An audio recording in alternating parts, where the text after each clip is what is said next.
Good morning, ma'am. Good morning, everyone. So this is my topic. These are the legal base of giving the Order of National Artist from the official jet of the Philippines in CCA 2022. So first is Proclamation number 1144 niadtong year 1973 designated the CCP Cultural Center of the Philippines Board of Trustees as the National Artist Awards Committee referred by Presidential Decree number 2008. So niadtong year 1973 daw gitudlo sa CCP Culture of the Philippines ang broadcast history of Isip National Artist Awardee Committee. Ang Presidential Decree number 208 daw is nagkuan siya niadtong 1974 nga nagmandato siya aron sa i-administer ang mga National Artist Award ug ihatag ang mga pasidungog sa mga nahimong national artist. Ito is Executive Order number 236 year 2003 known as a Honor Code of the Philippines of elevated of prestige of the National Artist Award, placing it among the highest national honors. The award ranked equal to other top honors like the Order of National Scientist and Grow sa manlilikha ng bayan. Process of the nomination and conferment criteria for selection from the official jet. First is living artists who are Filipino citizens at the time of nomination, as well as those who died after the establishment of the award in 1972 but were Filipino citizens at the time of their death. Number 2 is artists who through the content and form of their works have contributed in building a Filipino sense of nationalhood. Number 2, artists who through the content and form of their works have contributed in building a Filipino sense of nationalhood. So, ang mga artists nga, muna sila ang mga artists nga nakahatag og dako nga contribution sa kultura og artist sa Pilipinas. Number 3, artists who have pioneered in a mode of creative expression or style, those earning distinction and making an impact of succeeding generation of artists. So mo sila ang mga artists nga nakapasimuno og estilo og paagi sa pagpamugos og arte nga maka-influence sa uban pang mga henerasyon og artists. Number 4 is artists who have created a substantial and significant body of work and or consistently display excellence in a practice of their art form, those enriching artist expression or style. So mo po nila ang mga artist nga naay mga dako importante nga lawas sa mga obra, like kanang mga nagtanyag og mga taas ug dekalidad nga mga artistikong excellence. Number 5 is artists who enjoy broad acceptance through prestigious national and or international recognition such as the Gawad CCP para sa sining, CCP 13 Artist Award and CCE Alab ng Haraya.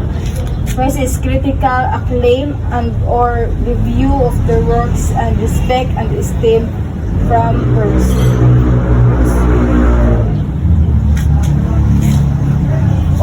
Honor and privilege of national artists from the official jet of the Philippines. So muna siya mo madawatan kung mahimo kang artist. First is the rank and title of the national artist. So nakakay rank, nakakay titulo nga national artist ka na nagformula nga gipahayag nga sa presidente sa Pilipinas nga. Number 2 is an official insignia and citation summa. Nakakay ka ng medal nga madawatan sa ani o kanang pagka national artist o masayt na ka sa mga tao if ever nga mahimo kang artist.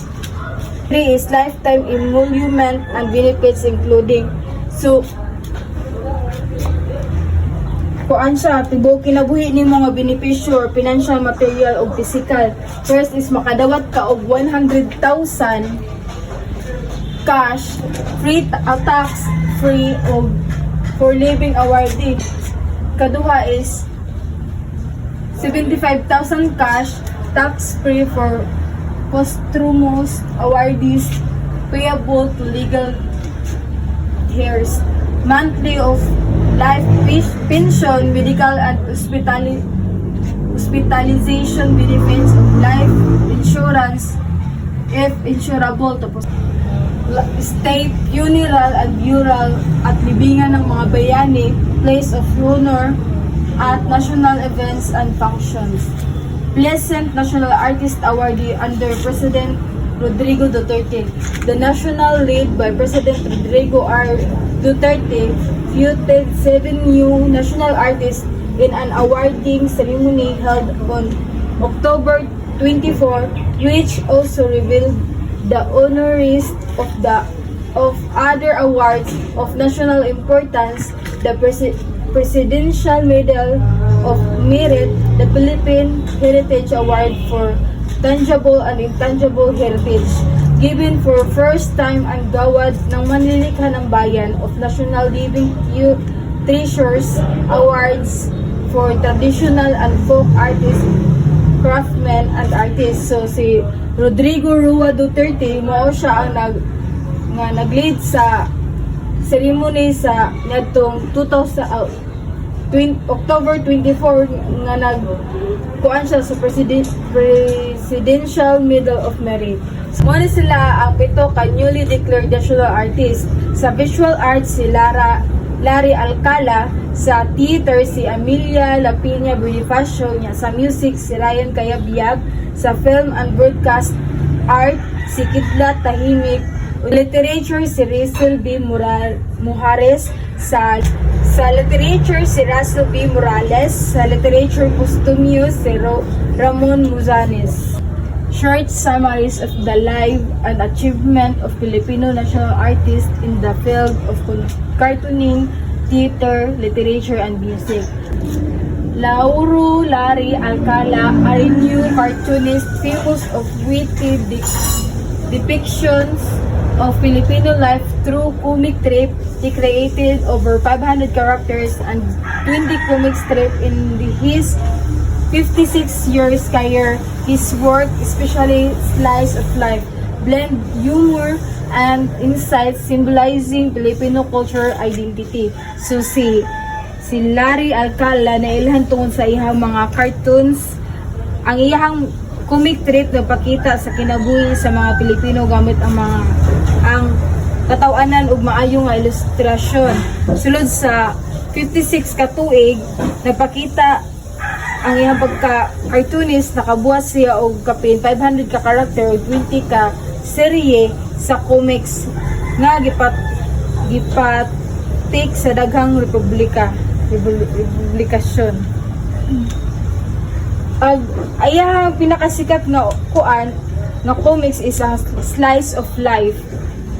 Si Amelia Lapina Bonifacio, known as the Grand Dame of Southeast Asia Children's Theater, she was the founder and artist director of Teaterong Mulat ng Pilipinas, using puppetry and children's literature to tell stories rooted in Philippines culture.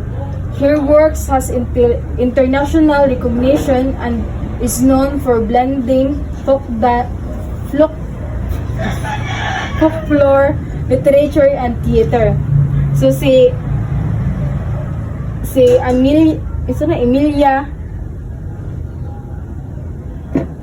Emilia, itawag siya nga Grand Dame of Southeast Asia Children's Theater. Siya ang founder of artist director sa Teaterong Mulat ng Pilipinas, ug ang iyang mga gisulat is ang mga dula nga nakaangat sa Philippines ngadto sa World Theater.